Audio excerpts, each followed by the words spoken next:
اعوذ باللہ من الشیطان الرجیم بسم اللہ الرحمن الرحیم اللہم صلی علی محمد و آل محمد۔ السلام علیکم ناظرین، میں ہوں آپ کا ہوسٹ سید امجد حسین۔ ناظرین، ہم اپنی پچھلی ویڈیوز میں حضور صلی اللہ علیہ وآلہ وسلم کی مکی زندگی کے بارے میں گفتگو کر چکے ہیں۔ ہجرت کے بعد حضور صلی اللہ علیہ وآلہ وسلم کی مدنی زندگی کا آغاز ہوتا ہے۔ مقام قباء میں 4 یوم قیام کے بعد آپ صلی اللہ علیہ وآلہ وسلم مدینہ کی طرف روانہ ہوئے اور 16 ربیع الاول یوم جمعہ داخل مدینہ ہوئے۔ محلہ بنی سالم میں نماز کا وقت آ گیا۔ آپ نے نماز جمعہ یہیں ادا فرمائی۔ یہ اسلام میں سب سے پہلی نماز جمعہ تھی اور یہ وہی جگہ ہے جہاں اب بھی مسجد نبوی واقع ہے۔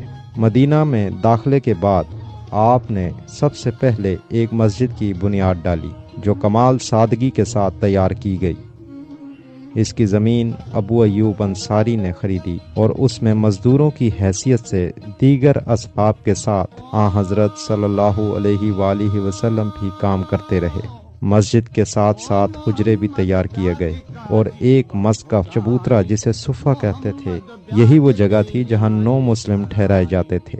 انہی لوگوں کو اصحاب صفہ بھی کہا جاتا تھا اور ان کی پرورش صدقہ وغیرہ سے کی جاتی تھی۔ مسجد نبوی کی تعمیر کے بعد نماز کی رکعتوں کا بھی مکمل تعین کر دیا گیا، یعنی پہلے مغرب کے علاوہ سب نمازیں 2 رکعت تھیں، پھر 17 رکعتیں معین کر دی گئی اور ان کے اوقات بھی بتا دیے گئے۔ اسی سال زکوٰۃ بھی فرض کی گئی اور یہیں سے ہمارا اسلامی کیلنڈر ہجری بھی سٹارٹ ہوا۔ سن 1 ہجری کے چند اہم واقعات۔ سن 1 ہجری میں اذان مقرر کی گئی جسے حضرت علی علیہ السلام نے حکم رسول صلی اللہ علیہ وآلہ وسلم سے حضرت بلال رضی اللہ تعالی عنہ کو تعلیم کر دی اور وہ مستقل مؤذن قرار پائے۔ اقامت کا تقرر بھی ہوا۔ ہجرت کے 5 یا 8 ماہ بعد مہاجرین مکہ کی دل بستگی کے لیے حضرت صلی اللہ علیہ وآلہ وسلم نے 50 مہاجر و انصار میں باہمی بھائی چارگی قائم کر دی، جس طرح ایک بار مکہ میں کر چکے تھے۔ مکہ میں حضرت ابو بکر رضی اللہ تعالیٰ عنہ کو، حضرت عمر رضی اللہ تعالیٰ عنہ کا، طلحہ کو، زبیر رضی اللہ تعالیٰ عنہ کا، حضرت عثمان رضی اللہ کو، حضرت عبد الرحمن رضی اللہ تعالیٰ عنہ کا، حمزہ کو ابن حارثہ کا اور علی علیہ السلام کو خود اپنا بھائی بنایا تھا۔ 15 رجب سن 2 ہجری کو جناب سیدہ کا عقد حضرت علی علیہ السلام سے ہوا اور 19 ذی الحج کو آپ کی رخصتی ہوئی اور شہنشاہ کائنات نے سیدہ سلام اللہ علیہ کو ایک بان کی چارپائی، ایک چمڑے کا گدا، ایک مشک، 2 چکیاں اور 2 مٹی کے گھڑے وغیرہ دے کر رخصت کیا۔ ماہ شعبان سن 2 ہجری میں بیت المقدس کی طرف سے قبلے کا رخ کعبہ کی طرف موڑ دیا گیا۔ جب قریش کو معلوم ہوا کہ رسول اسلام صلی اللہ علیہ وآلہ وسلم بخیر و خوبی مدینہ پہنچ گئے اور ان کا مذہب دن دگنی رات چگنی ترقی کر رہا ہے، تو ان کی آنکھوں میں خون اتر آیا اور دنیا اندھیر ہو گئی اور وہ مدینہ کے یہودیوں کے ساتھ مل کر کوشش کرنے لگے کہ اس بڑھتی ہوئی طاقت کو کچل دیں۔ اس کے نتیجے میں حضرت کو مشرکین قریش اور یہودیوں کے ساتھ ساتھ بہت سی دفاعی لڑائیاں لڑنی پڑیں، جن میں سے اہم موقعوں پر حضرت صلی اللہ علیہ وآلہ وسلم خود فوج اسلام کے ساتھ تشریف لے گئے۔ ایسی مہموں کو غزوہ کہتے ہیں۔ غزوات کی مجموعی تعداد 26 ہے، جن میں بدر، احد، خندق، خیبر اور حنین بہت مشہور ہیں۔ مدینہ منورہ سے تقریباً 80 میل پر بدر ایک گاؤں تھا۔ مدینہ میں خبر پہنچی کہ قریش بڑی آمادگی کے ساتھ مدینہ پر حملہ کرنے والے ہیں اور سننے میں آیا کہ ابو سفیان 30 سواروں کے ساتھ 1000 آدمیوں کے قافلے کے ہمراہ شام سے اسباب تجارت مکہ کے لیے جا رہا ہے اور نواح مدینہ سے گزرے گا۔ حضرت رسول خدا صلی اللہ علیہ وآلہ وسلم 313 ہمراہیوں کے ساتھ روانہ ہوئے اور مقام بدر پر جا پہنچے۔ قریش 950 آدمیوں کی جمعیت کے ساتھ ابو سفیان سے ملنے کے لیے روانہ ہوئے۔ لڑائی ہوئی، خدا نے مسلمانوں کی مدد فرمائی جس سے یہ فتح یاب ہوئے۔ 70 کفار مارے گئے، 70 ہی اسیر ہوئے۔ 36 کافروں کو حضرت علی علیہ السلام نے قتل۔ اس لڑائی میں ابو جہل اور اس کا بھائی آس، شیبہ، ولید بن عتبہ، نیز اسلام کے بہت سے دشمن مارے گئے۔ اس پہلی اسلامی جنگ کے علمبردار حضرت علی علیہ السلام قیدیوں میں نصر بن حارث اور عقبہ بن ابی معیط قتل کر دیے گئے اور باقی لوگوں کو فدیہ لے کر چھوڑ دیا گیا۔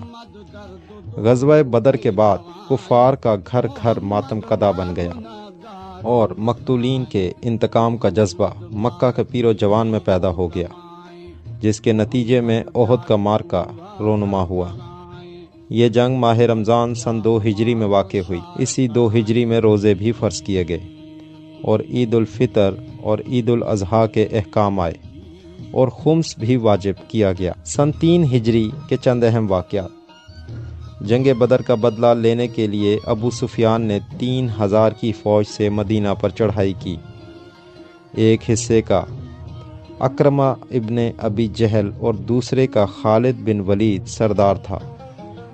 حضرت صلی اللہ علیہ وآلہ وسلم کے ساتھ پورے 1000 آدمی بھی نہ تھے۔ احد پر لڑائی ہوئی جو مدینہ سے 6 میل کے فاصلے پر۔ حضرت صلی اللہ علیہ وآلہ وسلم نے مسلمانوں کو تاکید کی تھی کہ کامیابی کے بعد بھی پشت کے تیر اندازوں کا دستہ اپنی جگہ سے نہ ہٹے۔ مسلمانوں کو فتح ہونے کو تھی کہ تیر اندازوں کا وہی دستہ جس کے سرکنے کی ممانعت تھی خلاف حکم خدا اور رسول صلی اللہ علیہ وآلہ وسلم مال غنیمت کے لالچ میں اپنی جگہ سے ہٹ گیا، جس کے نتیجے میں فتح اور کامرانی شکست سے بدل گئی۔ حضرت حمزہ، جنہیں اسد اللہ بھی کہا جاتا ہے، شہید ہو گئے۔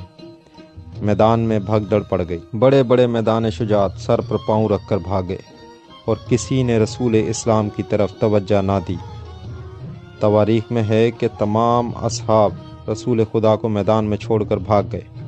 صرف 3 صحابی رہ گئے، جن میں حضرت علی علیہ السلام اور 2 اور تھے۔ قرآن مجید میں ہے کہ یہ سب بھاگ رہے تھے اور رسول کہہ رہے تھے کہ مجھے تنہا چھوڑ کر کہاں جا رہے ہو، مگر کوئی منہ پھیر کر نہ دیکھتا تھا۔ جب سب بھاگ رہے تھے تو حضرت علی علیہ السلام محو جہاد تھے اور تحفظ رسالت بھی کر رہے تھے۔ بالآخر کفار کو ہٹا کر حضرت صلی اللہ علیہ وآلہ وسلم کو پہاڑی پر لے گئے۔ رات ہو چکی تھی۔ دوسرے دن صبح کے وقت مدینہ کو روانگی ہوئی۔ اس جنگ میں 70 مسلمان مارے گئے اور 70 ہی زخمی ہوئے اور کفار صرف 30 قتل ہوئے، جن میں سے 12 کافر علی علیہ السلام کے قتل کیے ہوئے تھے۔